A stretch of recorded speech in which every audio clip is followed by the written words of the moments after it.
Hello learner, today also we are tackling a question on matrices which says given two matrices A and B, determine n which is AB plus B to n inverse. Then part B, use the result in A above to solve the following simultaneous equation. Now for this equation, we start first from section A. Section A, which says solve n which equals to AB plus B. For that, we illustrate by having matrix A on this side, which is 3, -2, -3, 1, -2, 0, 3, -1, -1. Then B, you multiply to B, which is 1, -2, -3, 0, 2, 1, -2, -3, 1. Then you add to B, meaning you illustrate by matrix B this side, which is 1, -2, -3. Then we have 0, 2, 1, -2, -3, 1. For this now illustration of n, we have A multiplied by B, you add B. You start by this first component, which has A multiplied by B, and the multiplication of two matrices.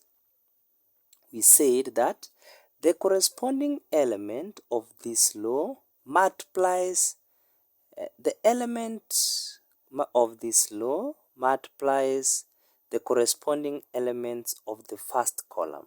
Meaning if you are dealing with the first row, you multiply the element of the first row, the first column, multiply by the element of the first column, the first row. Now for example, we say it is 3, you multiply by 1, you add to -2, multiply by 0, you add to -3, multiply by -2. If you do that, A multiplied by B will give you a result of 9, -1, -14, 1, -6, -5, 5, -5, -11. Meaning you have multiplied A and B. Then you add this result to B, which is 1, -2, -3, 0, 2, 1, -2, -3, 1. I think you should be acquainted easily with addition of two matrices. Corresponding element of matrix, this one, is added to the corresponding element of matrix B. What happens? Meaning here we have 9, you add 1, that gives you 10. -1, you add to -2, gives you -3. -14, you add to -3, gives you -17. 1, you add to 0, gives you 1. We have -6, you add 2, gives you -4. -5, you add 1, gives you -4 still. 5, you add -2, gives you 3. We have -5, you add to -3, gives you -8. We have -11, you add to 1, gives you -10. Meaning this one is now the value of n. This is the value of n, which was to be given by AB plus B. If you are fine with this value of n, now we go to find n. We go to find n inverse. How do we get n inverse? For us to find n inverse, it will be given by 1 over the determinant of n, then you multiply to the adjoint of n. 1 over the determinant of matrix n, you multiply to the adjoint of n. Let's come here and have our n. You remember our n was 10, negative 3. Now we can come here and say n equals to, our n equals to 10, negative 3, negative 17. Then we say it's 1, negative 4, negative 4. It is 3, negative 8, negative 10. That is our n. Now for us to find the determinant of n, we have two methods. We learned two methods. The first method, we learned about the cofactor method. The second method, we learned about the Sarah's rule. Whichever method you want to use will give you the value of n. But for here, I choose to use the cofactor method. Under the cofactor method, we say we select the first row and have the minus of the first row. Now for the value of n, and the value of 10 in the first row, we'll get the minus to be negative 4, negative 4, negative 8, negative 10. We go to minus negative 3, we get its minor values as 1, negative 4, 3, negative 10, negative 17. Its minor matrix is going to be 1, negative 4, 3, negative 8. If you do these 2 by 2 determinants, will give you, that is 10 into 8. This one is 10, that is 4 multiplied by 10 minus 8 multiplied by negative 4. Now this one will be plus 3 into 2 if you do this determinant of the 2 by 2. The other one will be negative 17 into 4. That one if you do the determinant of that. If you do this sum, it will give you a determinant of 8 plus 6 minus 6, 8. That one will be equals to 18. 18 is the determinant of n. This 18 gives us the determinant of n. Now, what is next? Finding the adjoint of n. We said the adjoint of a matrix n equals to the cofactor matrix.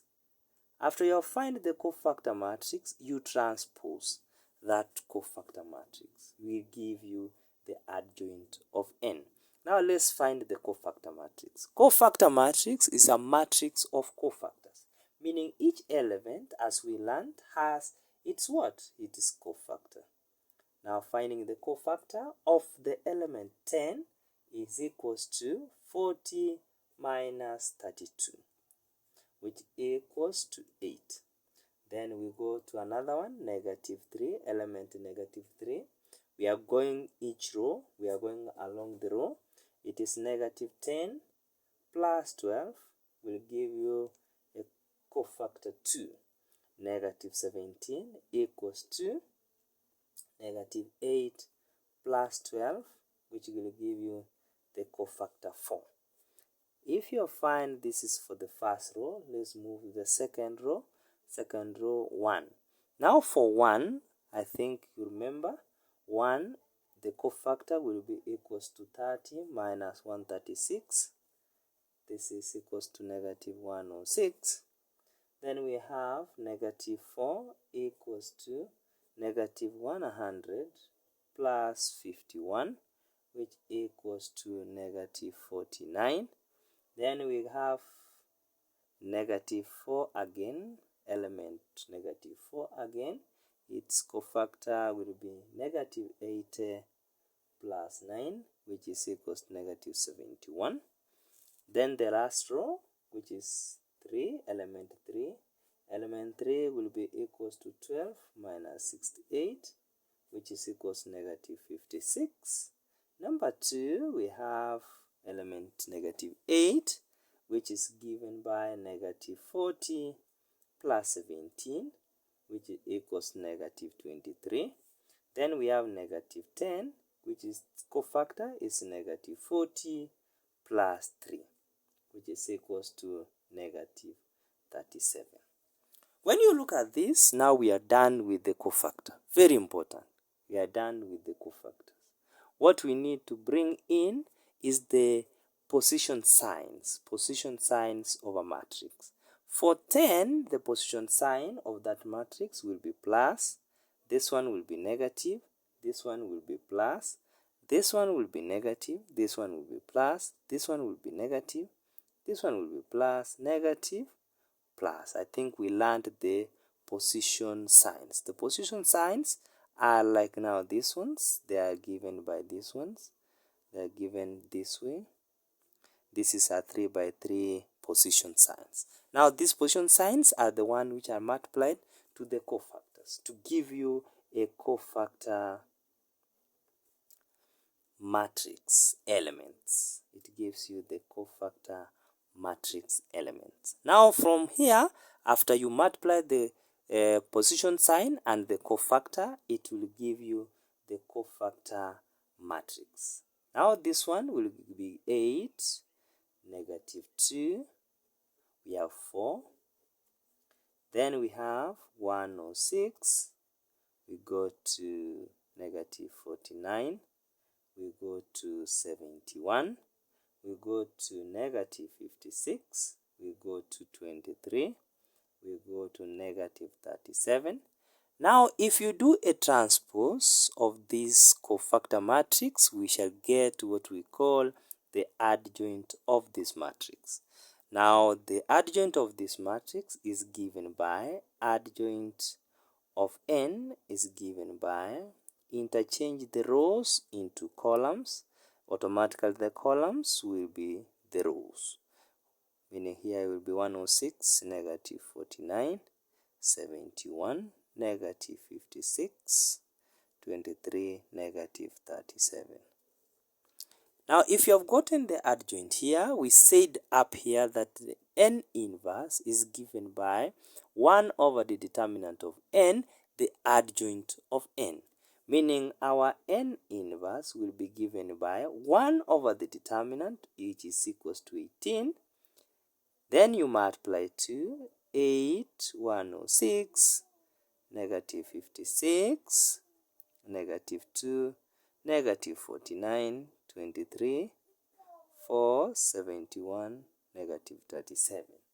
That is the inverse. This is a scalar multiplication which can be multiply each element of the matrix. That is 8 over 18, 106 over 18, negative 56 over 18, negative 2 over 18, negative 49 over 18, 23 over 18, 4 over 18, 71 over 18, negative 37 over 18.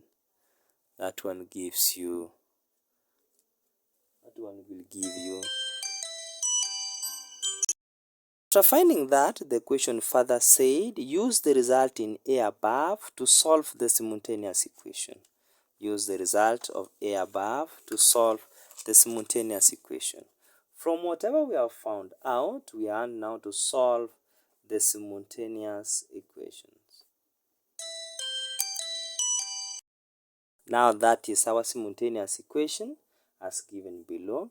This simultaneous equation, we are going to write it in matrix form. In matrix form, it will be the coefficients of x, y, and z. They are going to be written as a matrix. That's what we have there.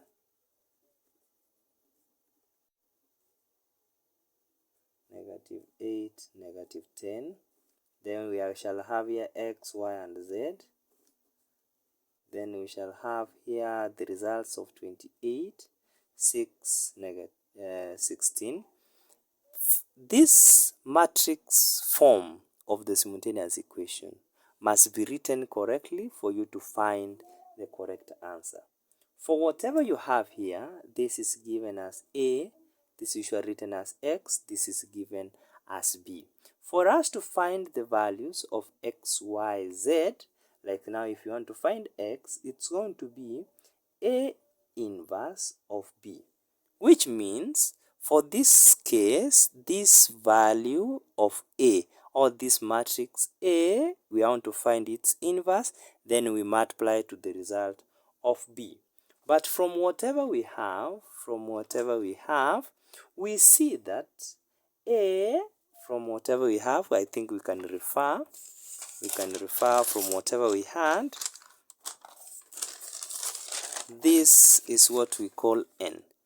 This is what we call n. You look at n, which is 10 minus 3, negative 17, which looks very similar to the A which we have in this side. This is n, which looks very similar to the A which we have this side. Now it means that whatever we have found out to be n inverse, it means here x, y, and z, you can just relate, equals to the 1 over 18, that is the inverse of n,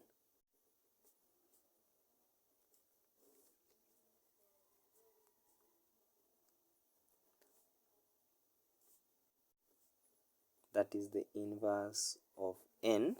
You multiply to the results of A28, 6, and 16. We already learned how you do multiplication of two matrices. This is a 3 by 3, while this is a 3 by 1, which means we want to find a 3 by 1 result of a matrix.